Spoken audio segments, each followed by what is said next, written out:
যি মুছলমান সমাজক মাৰিবৰ কাৰণে দিনে ৰাতিয়ে হিমন্ত বিশ্ব শৰ্মাই সপোন দেখি থাকে। বৰপেটা, গোৱালপাৰা আৰু ধুবুৰীলৈ আহিলে বাংলাদেশলৈ অহা বুলি কয়। সেই হিমন্ত বিশ্ব শৰ্মাক আপোনালোকৰ মুছলমান বিধায়কবিলাকে ভোট দিয়ে ৰাজ্যসভা আৰু ৰাষ্ট্ৰপতি নিৰ্বাচনত।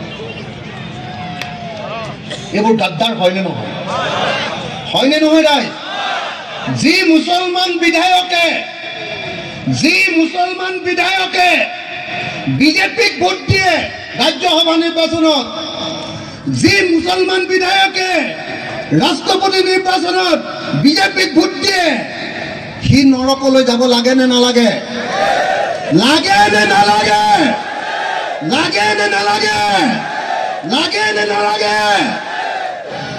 সেইকাৰণে মই স্পষ্টকৈ আপোনালোকক ক'বলৈ আহিছোঁ, মই কোনো বিধায়কৰ নাম নকওঁ, কিন্তু আপোনালোক সকলোৱে জানে যে কোনে কোনে AIDF আৰু কংগ্ৰেছৰ কোন কোন বিধায়কে হিমন্ত বিশ্ব শৰ্মাৰ লগত মনে মনে মিতিৰালি পাতে। সকলোৱে জানে নে নাই? চবে জানে।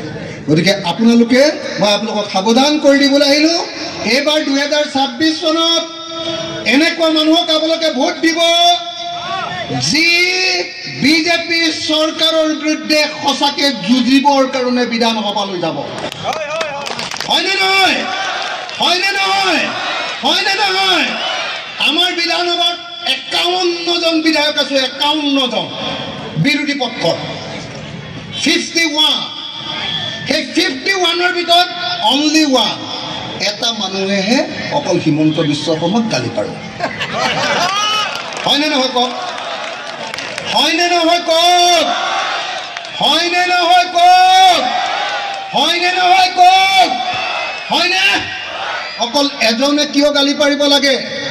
তোমালোকক যে জাতত ধৰি গালি পাৰিছে, যে সব মুছলিমক বাংলাদেশলৈ পঠিয়াই দিম বুলি যে কৈ আছে, তাৰ পাছতো তোমালোকৰ গাত লগা নাই কথাবিলাক? তাৰ পাছতো তোমালোকে কেইটামান টকাৰ বিনিময়ত, তোমালোকে কেইটামান ৰাস্তাৰ বিনিময়ত, তোমালোকে কেইটামান অংগনবাদী ঘৰৰ ঠিকাৰ বিনিময়ত তোমালোকে জাতিটো কেনেকুৱা বিশ্বাসঘাতকতা কিয় কৰিছা? এইবিলাক বিধায়ক গাদ্দাৰ হয়নে নহয়? হয়নে নহয়? হয়নে নহয়? স্পষ্টকৈ আপোনালোকক ক'বলৈ আহিছোঁ, 2026 চনত আপোনালোকে টুকুৰিয়াই টুকুৰিয়াই চাই চাই 2 নম্বৰীকেইটাক লাভ দিব লাগিব আৰু 1 নম্বৰীকেইটাকহে জিকাব লাগিব। নহ'লে প্ৰত্যেকবাৰে সংখ্যালঘু ৰাইজে এনেকৈ গোটেই জীৱন অসমত মাৰ খাই জীয়াই থাকিব লাগিব। হয়নে নহয়? হয়নে নহয়? হয়নে নহয়? হয়নে নহয়?